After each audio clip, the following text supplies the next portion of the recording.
মনে হচ্ছে দার্জিলিংয়ে আছি। আসসালামু আলাইকুম, সবাই কেমন আছেন? আলহামদুলিল্লাহ, আমি ভালো আছি। এই তো চলে এসেছি আমার রান্নাঘরে। রান্নার জন্য আমি সব কিছু গুছিয়ে নিয়েছি। আজকে করলা ভাজবো, পাবদা মাছ রান্না করব, মুরগি রান্না করব, ভাত বসিয়ে দিয়েছি, মুসুরির ডালও বসিয়ে দিয়েছি। পাবদা মাছটা হলুদ মরিচ আর লবণ দিয়ে মাখিয়ে নিচ্ছি, ভুনা করব। মাছটা মেখে নিলাম, করলাটা বসিয়ে দিয়েছি।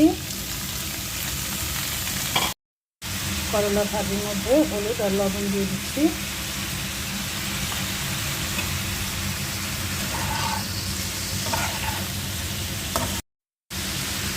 ঢেকে দিচ্ছি। মুরগির তরকারিটা বসিয়ে দিচ্ছি, পেঁয়াজ দিয়ে দিচ্ছি।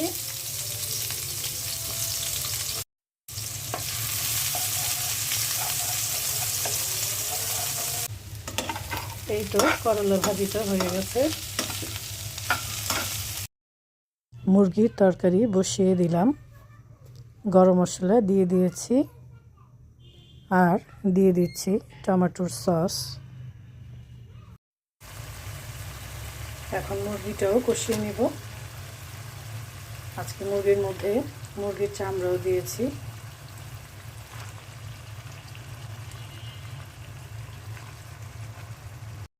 মুরগির মধ্যে কাঁচামরিচ দিয়ে দিলাম। মুরগিটা ভালো করে কষিয়ে নিব।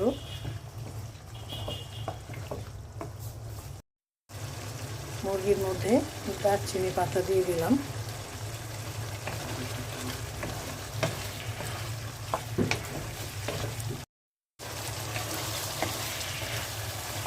আজকের মুরগিটা কষিয়ে কষিয়ে রান্না করব। মুরগির তরকারিটা ঢেকে দিচ্ছি, মাছটা ভেজে নিচ্ছি। পাবদা মাছটা ভুনা করব। ভেজে নিলেই তরকারিটা খেতে ভালো লাগে আমার কাছে। মাছটা উল্টে দিচ্ছি।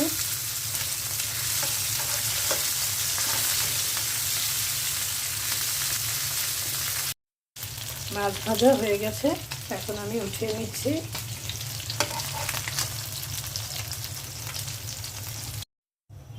মাছ ভাজা তেলের মধ্যে পেঁয়াজ দিয়ে দিচ্ছি।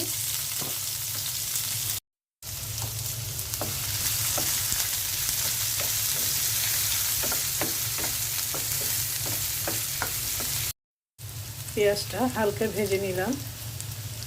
এখন আদা রসুনের পেস্ট দিয়ে দিচ্ছি। দিয়ে দিচ্ছি ধনিয়া ফাঁকি, শুকনো মরিচের গুঁড়ো, হলুদ ফাঁকি, জিরে ফাঁকি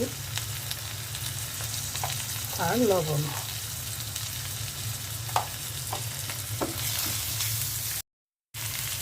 অল্প করে পানি দিয়ে দিচ্ছি। মশলাটা একটু কষিয়ে নিব। এখন মাছটা দিয়ে দিচ্ছি।